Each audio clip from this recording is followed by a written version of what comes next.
Some people like to go in with like boxes full of paper. It's all blank paper. Oh, we have all this shit on you. And we've got all these photos and you may as well just give it to us now before we like really, throw you away forever. And Steve, his whole thing was like, less is more. Like one photo. That's just the tip of what we've got on you. It's a whole mind game. And the federal prosecutor on this case comes in and he sees what this case could be. And he says to them, I'm leading this investigation now. I'm questioning this suspect. What? That's so rare. I'm in charge. He's white collar, Megyn. He's never dealt with violent crime. Nor do they usually have the investigator be the prosecutor. You can't, right? Because if this goes to trial, now the prosecutor is also a witness. And now he's got to testify. Room. Yeah, it can't happen. But this is how wild it is up there. It's so funny. The twin poles of this case are Alaska and Texas, like 2 states with this psyche, which is like, don't tell me what to do. I'm gonna do it my way. Fine to a point. Not when you've got like what will become the most high value like suspect in federal custody. Like only Jeffrey Epstein exceeds this guy in terms of like the threat he posed even behind bars. Oh. So he does confess. We have video of, so we've only titled it FBI interview. So I don't know which interrogators these are, but you'll tell us after we watch SOT 53, in which he does admit to killing Samantha Koenig. Here it is. He directed us north out of Anchorage towards the Matanuska Valley. So like how many yards off the shoreline or feet off the shore? Right there. And he pointed to a spot on the lake. And what should they look for specifically? Ice fishing spot. Was it a hole that you cut or was the hole there? No, it was a hole I cut. You'll see it. You'll see where the hole was probably. I don't imagine. There's not very much snow up there. And Israel Keys said that is where we would find Samantha Koenig. She's not wrapped up or anything, but there'll still be some blood on the ice. They gonna find anything else out there? Oh, you'll find her DNA. Okay. You'll find her, my DNA on her. She hasn't been there very long, so. Okay. The one thing I do need to know is how you killed her. Why? I mean, it doesn't really matter how it happened. I'm saying that, yes, I was responsible, and yes, I told you where she is. So you killed her? Yes. Okay, several things about that clip. We are looking at Jeff Bell, who was one of the lead guys, and then that voice in there that says, I need you to tell me why you killed her. That's Kevin Feldis. That's the prosecutor who bigfooted this case. That's not a question you ever ask a suspect like that. It doesn't matter what you need. I need to know. No. And I think these little things were tells. Now that's Keys telling them where he put her remains. He had her in his shed after he murdered her. Like steps away from the home in which his daughter was living? Yes. And girlfriend was packing for their trip the next day. They were going on vacation for 2 weeks. So she's out in the shed for 2 weeks. He left her there. God. And when they asked him about it, they said, weren't you worried? And he said, was I worried? Like, it's like 10 degrees in Alaska. No, the body's going to freeze. It'll be fine.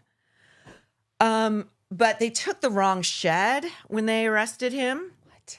They took another shed that he just used as a shed. He was a contractor. They didn't look right inside. And there were a lot of mistakes on this case. A lot of big ones.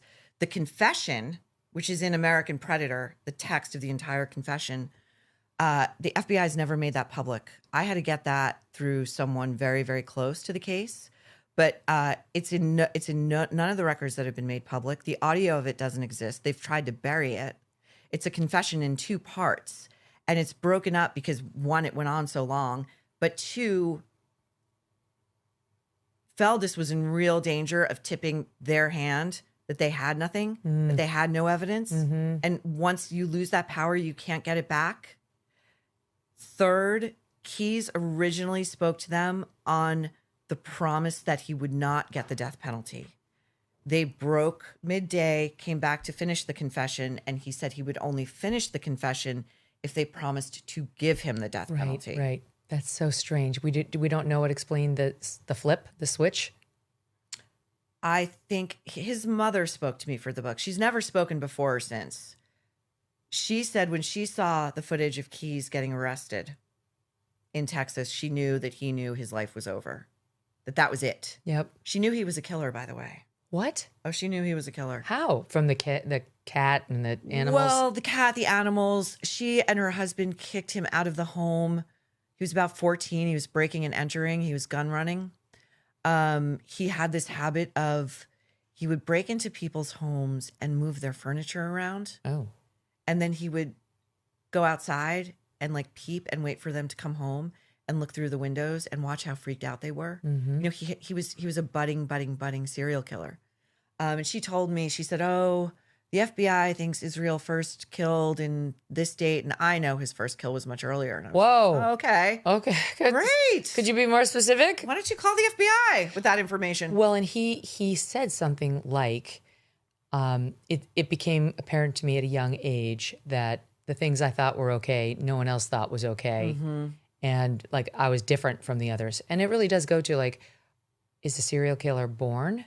Is it, nature, nurture? Right. Do you arrive here in the crib as a little psychopath, and no matter what happens, that's what you're going to be? Or do you have to be subjected to some amount of torture and neglect and so on as an infant in order to get there? Do we know the answer to that in his case? It's a tantalizing philosophical, neurological, behavioral question that hangs over the book. And I spoke to a guy named Roy Hazelwood, who has since died. He was like the godfather of criminal profiling in the FBI. Godfather. And I asked him that, and he laughed, and he said, I was waiting for how long it was going to take for you to ask me. Everyone wants to know. And he said, we don't know. He said, the youngest incidence of psychopathy I've ever encountered was in a 2-year-old. Oh, gosh.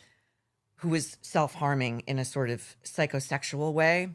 But he said, we don't know. Keyes was one of 10 siblings. They all suffered abuse and neglect at the hands of the parents. Oh. All of them. Oh, boy. Only one turned out like this. So I don't know. Yeah, I don't know either. I wish we did. Okay, so let's keep going. Mm-hmm. So he gives that confession about, do we know how many days he had Samantha before he killed her? Oh, he only had her for hours. How did he get the paper that was post the abduction in the photo? I think he had saved it. And how he made her look alive. So she was dead in the photo, and he made her look alive. Jeff was right. She was dead in that photo. Oh my gosh. So he took he was an avid outdoorsman, also an ultra marathoner who was hunting in national parks and the like. But he took fishing wire and sewed her eyes open. Oh my gosh. And then put makeup on her. He took his girlfriend's makeup. This is a very sick person. And that was the proof of life photo. Okay. So at what point did the cops start to glean there's more than one? Oh, once he starts talking about Samantha, they know. The detail, the affect, the flat, matter-of-fact way of communicating this. We're negotiating now. We're demanding the death penalty. We're demanding it's off the table, on the table.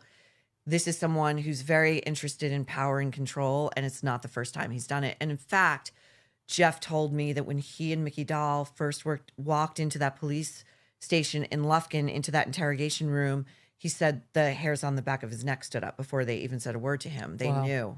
They knew. I think that's right. I do think when you're in the presence of true evil, it's a different energy. It's just a vibe shift, as the kids say, but it's real. I mean, you'd like to believe that. You'd like to know that when you're around somebody who's truly evil, you'd have that response with the hair. Well, now that totally tracked to me because he's in custody. They know he took Samantha. Jeff knows she's dead in his bones. He knows it. But he was very, very, very good at wearing a mask in real life. I mean, the irony is that where he and his girlfriend lived, it's in a suburb called Turnigan in Anchorage. And it is a neighborhood heavily populated with judges, federal prosecutors, Oh my goodness. lawyers. And he was the contractor on all of their homes. And so many of the people they interviewed after they apprehended him were like, he had the keys to my house. And when we were away, we'd be like, go in and do all the renovations. We trusted him. Oh my gosh. Can you imagine? Yeah. Like finding out that a serial killer had been in your house regularly, working on your kitchen. So the next murders that he confessed to, right, are really the only other murders that he owned, correct? That the husband and wife. He fully owned, yeah. Across the country. In Vermont. So tell us about that couple. This is so wild. And it's also interesting how they got this confession, because they know he's a serial now. They know it. So they're like, okay, you want the death penalty? You got to give us something else. We can't go to the feds and say, you're getting it for one. You have to give us more. And he says, okay. He says, I'll give you 2 bodies and a name. And he says, I need you to get a map and I need you to pull it up for me. So now we're in Vermont. And he begins with where he dug up his kill kit. So he's got these kill kits buried all over the country. And they're still out there. They're 5-gallon Home Depot buckets that he filled with cash. He was a bank robber, only used cash when he was committing crimes, zip ties, guns, ammo, and Drano to accelerate human decomposition. Oh, my. So then what he would do is he would start walking around and looking for people to take. That's what he called it, taking people.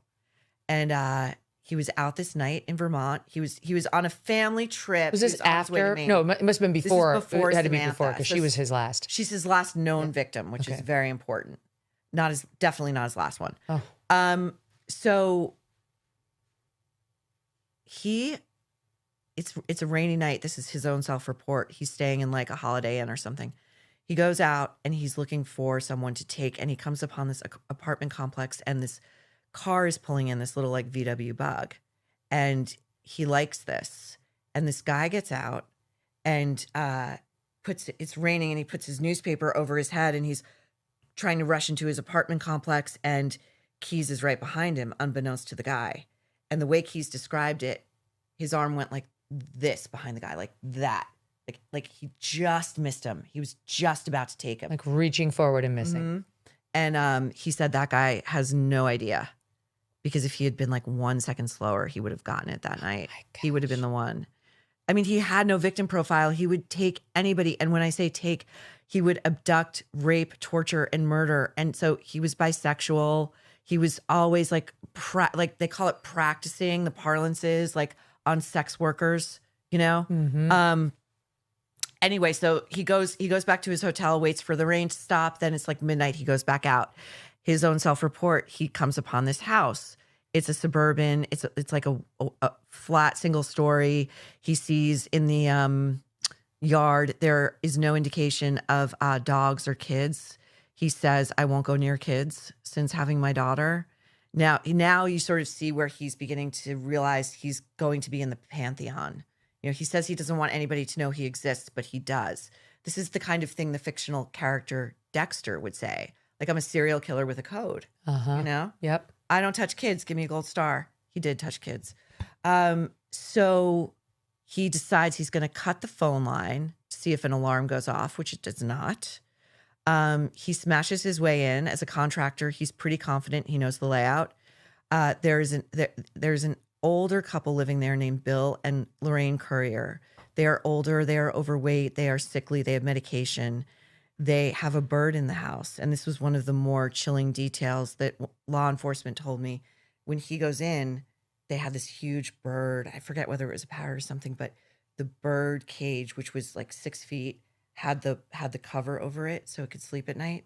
So it's almost like a shroud of death is already there. Mm. And he said from breaking the window pane on the back door to gain access to the house and tying the 2 of them up, like hogtied on the bed, 6 seconds. And the FBI did it, and they figured out he did it in 6 seconds. Every once in a while, something comes along that reminds us of the power of storytelling. Something bold, meaningful, and grounded in faith. The Pendragon Cycle, Rise of the Merlin, is a new 7-part series from the Daily Wire based on the novels by Stephen R. Lawhead. In the series, as pagan gods fall silent and empires collapse, one man's faith lights the spark of a civilization reborn. It's a story about courage, order, and moral clarity. It's the kind of story Hollywood does not make anymore. Through blood, faith, and sacrifice, Merlin becomes the bridge between myth and history and shapes the destiny of kings. The Pendragon Cycle, Rise of the Merlin, premieres exclusively on Daily Wire Plus on January 22nd, 2026. Watch the new trailer now at pendragonseries.com. Thanks so much for watching. If you like what you just saw, hit the subscribe button for more clips and full episodes.